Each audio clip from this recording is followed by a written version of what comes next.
Good evening, Commonwealth, and thanks for watching the Channel 2 News. I'm Ashley McDowell. Let's take a look at tonight's top stories. Day 2 wrapped up for the community-based drive-thru testing. We have the details. Also tonight, PSS is moving forward with the filing of an injunction against the central government. And closing remarks were made at the Fiscal Response Summit. Stay with us. These stories and more are next.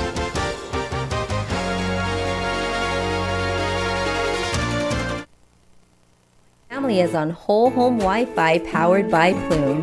Since we installed the Docomo whole home Wi-Fi, what did you guys notice about it? When you pull up the driveway, it automatically connects, and I don't have to get out of my car right away and come upstairs to go on my phone. My favorite thing is that it doesn't buffer when I'm watching YouTube. My favorite thing is that when Addie calls now, there's no lag. Like before, it used to be where I couldn't see her sometimes and I have to hang up and then call her back, and now I don't have to do that. You know what's a good thing too is that when you come over to visit, I could give you your own password. I can assign a time limit so that I can say that you can only be on it for 1 hour, so that means you won't get in trouble from your mom. And then you can go home. The thing that I love the most is that I can freeze the internet for periods of time so that we can enjoy dinner time like this. Why are you rolling your eyes? So I'll turn it back on after dinner. Whole home Wi-Fi powered by Plume. Docomo Pacific, better together. Jose and Pedro were born on the very same day. Jose liked to play sports. Pedro liked to play video games. Jose's favorite word was pass. Pass me the ball. Pedro's favorite word was pass too. Pass me the rice. Jose is retired and has both time and energy. His life is just beginning. Pedro has diabetes, hypertension, and gout. His life could soon end. Eat less, play more, live longer. Brought to you by PHI, the pharmacy you can trust.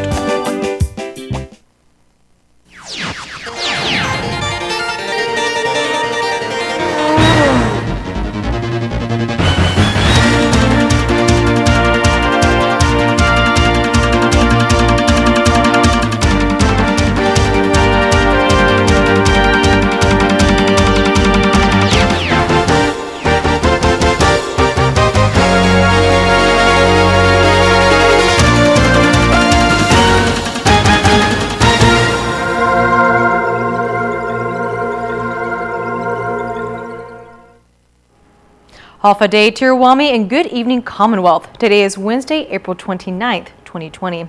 The drive-thru COVID-19 testing is officially open to the public. Here are the details.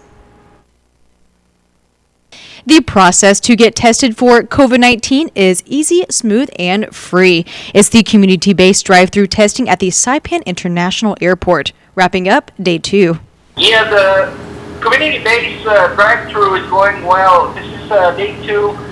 Things are very smooth compared to Day 1. We have, since Monday, as of today, this afternoon around 1:30 p.m., we pretty much administered about 300 plus test kits. So we're looking forward to a better day tomorrow, and we continue on the day after. As you begin to enter the premises, law enforcement officers direct drivers to the first stop, where you are to present your test number and identification document. Vehicles will then be marked with an A or B on their windshield and is directed to the next stop, Station A. Here, your temperature is scanned, checked, and listed. Medical workers are fully covered, as well as the assisting officers. The last station is where the testees are swabbed. Yes, I want to, promote and encourage our community to come to get ready, sign up, go online and sign up and get tested. We're doing everything we can to get everyone tested and bring the results back as soon as possible. So at any given time, we want to reassure the community and try to start bringing back some calmness and normalcy. So the only way is to go out and get tested and be reassured. Results came back negative for all 71 frontliners that were tested on Monday.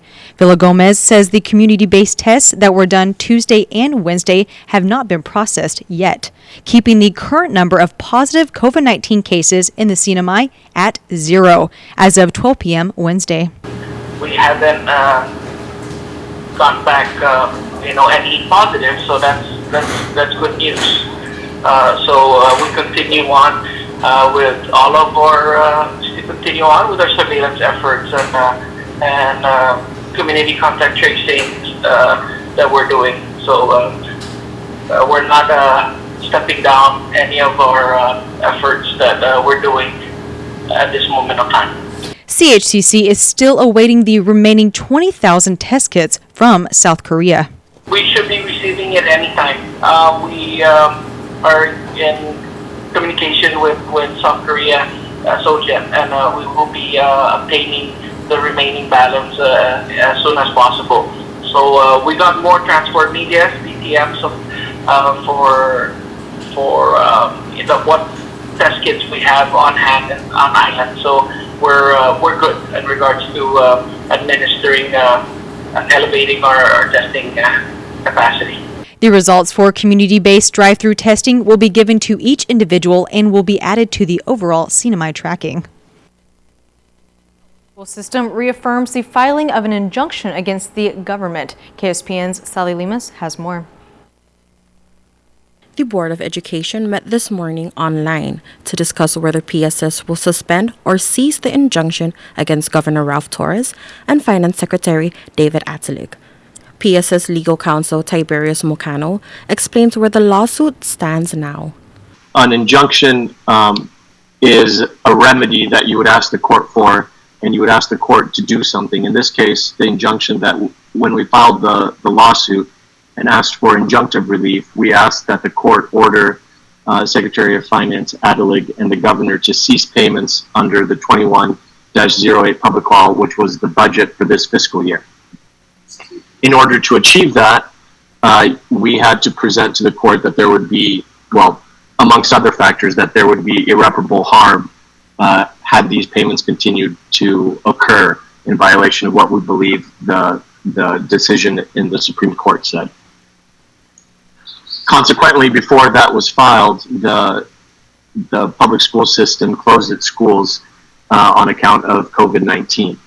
So our irreparable harm that we would have sought as the basis for our injunction was now gone, because we would have argued that the closure of schools and the discontinuance of education on account of not receiving the funds that we were owed would have caused irreparable harm. So thereafter, so no actual injunction was filed. Simply filing a lawsuit and asking that an injunction issue doesn't create an injunction. You would then have to subsequently file a motion for a preliminary injunction, and then it would be heard by the court. Thereafter, the government responded to our lawsuit, and most recently, I completed a motion for summary judgment. A motion for summary judgment basically says that there are no disputes as to what the facts are, and in our case, there are none. We can all agree at what the numbers that the Department of Finance has and what the appropriations to PSS and to other agencies are. We're simply arguing that the interpretation of the certified question applies to this fiscal year and thus changes the formula that should be implemented, giving PSS more money. And this can be decided on the basis of simply the law. It doesn't require a trial. It's a decision that the judge can make himself and interpret the two different arguments that are going to be made and interpret the certified question decision and then apply it. So that's complete. I sent it off to my staff to be filed, and that is the current position that PSS is in the lawsuit. Immediately, board member Mary Lou Ada made a motion to reaffirm the filing of the injunction and another motion to submit a summary judgment. We want to move forward and file the motion for summary judgment today. You ready? Let's file it. So it's an affirmation of going further with the lawsuit. Board member Herman Attilig, who is in opposition of the lawsuit, expresses his want to immediately pay PSS employees with the help of the government. What kind of solution do you have to pay our people tomorrow because they are suffering? They don't even have food. The 30% that they got paid, guess what? The bus driver only getting $130 for 2 weeks, and then we're going to wait for 2 more weeks. This is insane, colleague. It is common sense that we need to help our people right away. Thank you. Members Philip Mindela Long, Marilu Ada, and Andrew Orsini voted yes, while Chairwoman Janice Tenorio and Herman Atalik voted no. The board then went into executive session to further discuss the summary judgment to be submitted today. I'm Sally Lemis for KSPN News. The closing session of the Fiscal Response Summit discusses more cost containment measures. Sally Lemis has the story. The CNMI Fiscal Response Summit brought local leaders and private sector representatives together to address the $64 million deficit for fiscal year 2020. Under guidance from Graduate School USA advisors, 2 groups were formed to discuss relief plans for the CNMI economy. Alex Sablon, who headed Group A, says difficult decisions were made. The process allowed us to have a conversation about all of what we're doing within government. The discussion about how we resolve the $65 million. Again, we attempted to try to find the best scenario in doing this so that we can maintain the vital services, public health, public education, public safety as the main core concern, ensuring that we are able to deliver those services, the government's able to deliver those services to the people. And so we made some very difficult decisions on many sides, whether it be a tax base that's going to be increased, whether it's going to be additional furloughs, as I mentioned, whether there's going to be huge cuts in operating budgets. These measures had to be taken in order to, again, fulfill the dire straits that we are in currently because of COVID-19, which is a global impact. The groups have come up with a CNMI fiscal response plan that is comprised of expenditure adjustments, revenue adjustments, reallocation of public funds, and financing options. Governor Torres has proposed a schedule on May 14th, July 14th, and September 14th for the implementation team to begin looking at the progress and making sure the CNMI economy does not stay bloated.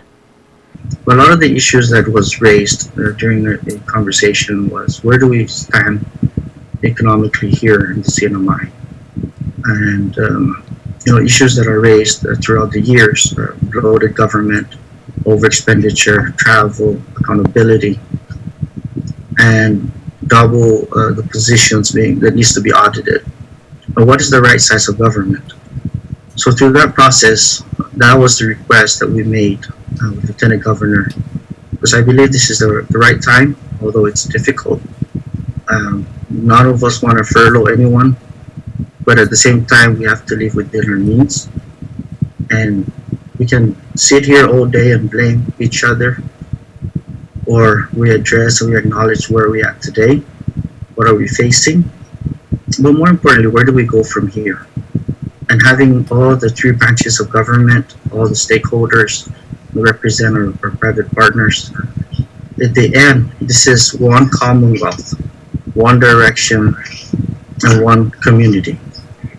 This summit is not the Governor's Summit, it's not the Lieutenant Governor's Summit, or any of the other branches. This summit is our Commonwealth Summit. Because when we go up, when the economy go up, we all go up. When there's challenges, I want to also bring in our private partners, not just during the challenging times. But when times are going good, I want them to also come in on the table and distribute what are the other priorities that aside from the administration. We furloughed already close to 400 employees through this process. Unfortunately, more needs to be done, but meeting to the right amount of number of employees in making sure that the government obligation to provide safety, health, as well as education is moving forward on those drastic and hard decisions. So again, I would like to have a continued discussion and implementation on those that has been requested and advised to do. Reporting for KSPN News, I'm Sally Lemis. The Department of Public Safety is seeking your help in receiving information on a burglary and theft that occurred at the Northern Islands Mayor's Office located on Capitol Hill. On Tuesday, April 28th, officers were dispatched to the Northern Islands Mayor's Office after receiving a report of burglary and theft. Officers noticed a window had been tampered with and forced open. Items that were reported missing from the office include one desktop computer, one Intel computer monitor, and one Wi-Fi IT&E internet modem. If you or someone you know has information on the burglary, call 911. Or to remain anonymous, contact the CNMI Crime Stoppers at 234-7272. Crime Stoppers pays up to $1,000 for information that leads to an arrest. Coming up, members of SNILD came together for a special meeting today. More after the break.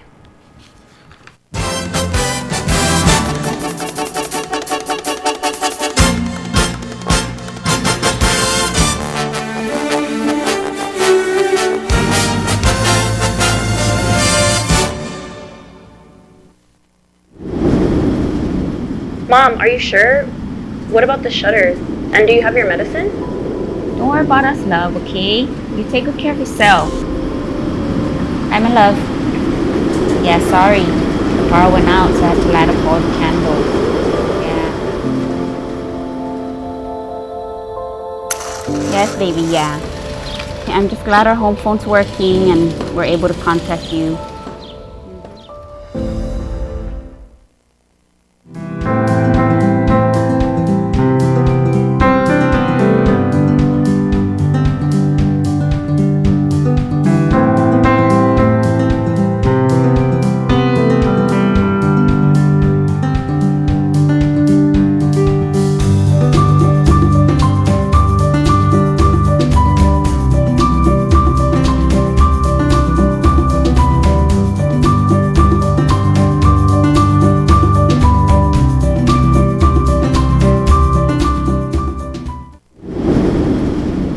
Mom, are you sure? What about the shutters? And do you have your medicine? Don't worry about us, love, okay? You take good care of yourself. I'm in love. Yeah, sorry. The power went out, so I had to light up all the candles.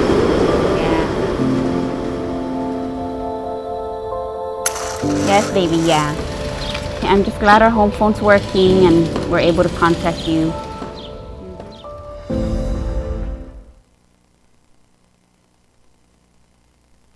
Welcome back to the Channel 2 News. Up on Capitol Hill, members of the Saipan and Northern Islands Legislative Delegation came together for a special session. Take a listen. The Saipan and Northern Islands Legislative Delegation, SNILD, met today for a special session. And on the agenda for action is the governor's nomination of 3 individuals to serve as members of the Commonwealth Casino Commission. Because tomorrow will be the last day for 3 of the 5 commissioners as they have completed their 6-year term. This is the chairman, John Sablan, the vice chair, Joe Reyes, and the treasurer, Al Santos. So tomorrow at 10 o'clock would be our last session of the current commission body. By May 1st, if there's no confirmation, which I heard is not going to be any, there will be no quorum. So hopefully nothing drastic would happen. But the work of the Casino Commission does not end because the gaming operations have stopped. There are commission orders that went out and we're proceeding. There are reports that are required of them to submit, even though they're closed. We're working with that. We're looking at several other audit reports that have come out. So the work continues. Leaving only 2 commissioners come May 1st. That's Commissioner Ray De La Cruz and Commissioner Diego Songo from Rota. De La Cruz is from Tinian. They have 4 more years to go on their existing. The 3 nominees by Governor Ralph Torres are Ralph Dimapon, Mariano Taitano, and Edward De Leon Guerrero. Chairman John Paul Sablon states he wants to give SNILD members the chance to question the nominees to distinguish if they are suitable to fill the positions on the Casino Commission. So we were actually on a session, and we dissolved into a committee as a whole to allow an accord for the members to ask questions. And the reason being that we took that course of action is that we want to allow the members to question the individual's qualifications for such a confirmation, and also to probably consider if we could take a vote after the questions and answers. Joseph Lee Pon Guerrero was the first SNILD member to voice his concern with one of the nominees. His concern was that the Mr. Edward Guerrero, the current executive director, has not resigned yet from the position. And his question is actually to the legal counsel, our legal counsel, Joe Tyrone, that is that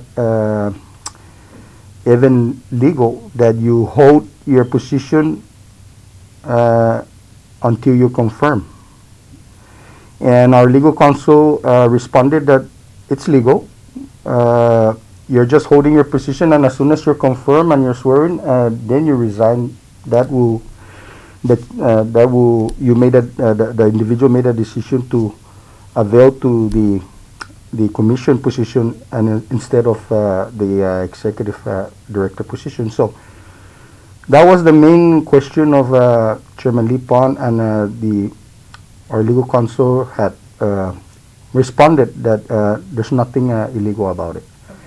CCC Executive Director Edward De Leon Guerrero states he submitted his resignation in April, which will go into effect once he is confirmed to become a member of the Casino Commission. The remainder of today's SNILD meeting was suspended due to a power outage. A public hearing for the 3 nominees is scheduled for Monday. The CNMI Nutrition Assistance Program will be distributing benefits by drive-thru once again starting in May. At the NAP office in Azledo, May 1st through May 15th from 8 a.m. to 3 p.m., eligible households will be issued their benefits by drive-thru service. This is to ensure the safety of the public as well as NAP personnel. A release from NAP states walk-in service for pickup will be available from May 18th to May 29th. The schedule for the drive-thru service is shown on the screen. For more information, contact the NAP office. The Guam Memorial Hospital may receive additional federal assistance thanks to the new stimulus package. KUAM reports. Half a day CNMI, here's what's making news on Guam.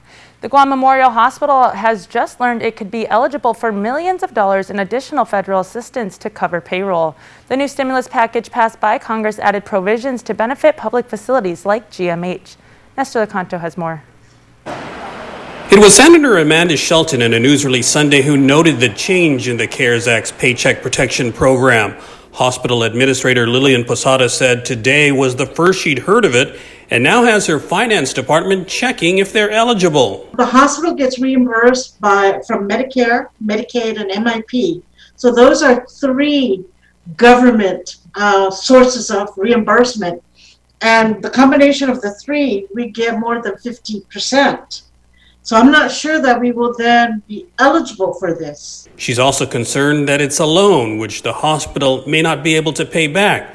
But if it's similar to the PPP funding for private businesses, as long as the hospital retains its employees for a certain length of time, the loan converts to a grant or a non-payable loan. We're banking on the FEMA funding because that's normally what we get reimbursed for whenever we have a disaster. And so, this is an additional funding source for us, which is great. Meanwhile, Posada says things have settled down considerably at the hospital as the initial anxieties have eased somewhat. But for the most part, the nurses and the doctors are happy in that, it's been many weeks since we've gone through this, and so many lessons I've learned. But I think now that we have our processes in place, our protocols and our policies are in place, and people are, putting it into effect, There's some comfort level. She adds that they do have enough personal protective equipment for all frontline staff, and about 155 of them have been tested for COVID-19, and a small percentage, says Posadas, were found to be positive. For Guam's News Network, I'm Nestor Lecanto. Stay informed 24/7 by checking out KUAM.com or downloading the KUAM News app available for iOS or Android. Reporting for Guam's News Network, I'm Adriana Cotero. Coming up after the break is your KSPN2 weather report.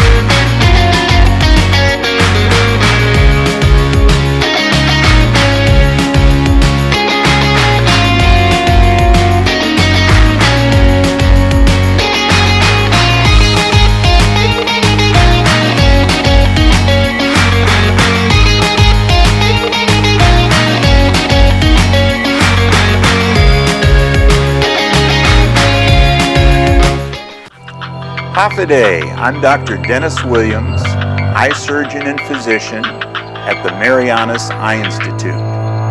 Eye twitching is a repetitive, uncontrollable blinking or spasm of the eyelid, usually the upper lid. It's been my experience that they can occur at any time depending upon what the cause is.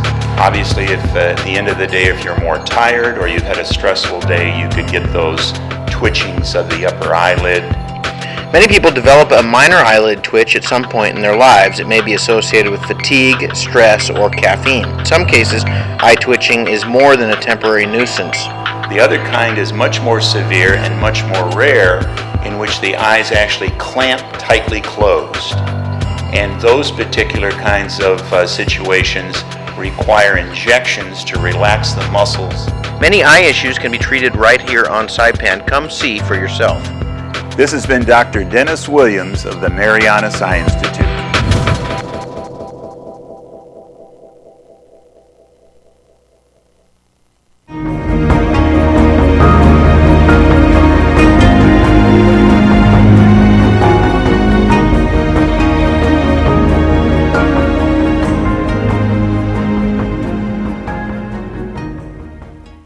My family is on whole home Wi-Fi powered by Plume.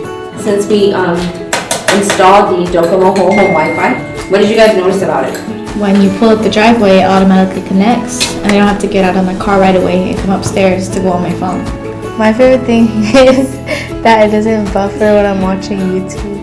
My favorite thing is that when Addie calls now, there's no lag. Like before, it used to be where I couldn't see her sometimes and I have to hang up and then call her back, and now I don't have to do that. You know what's a good thing too is that when you come over to visit, I could give you your own password. I can assign a time limit so that I can say that you can only be on it for 1 hour, so that means you won't get in trouble from your mom. And then you can go home. The thing that I love the most is that I can freeze the internet for periods of time so that we can enjoy dinner time like this. Why are you rolling your eyes? So I'll turn it back on after dinner. Whole home Wi-Fi powered by Plume. Docomo Pacific, better together.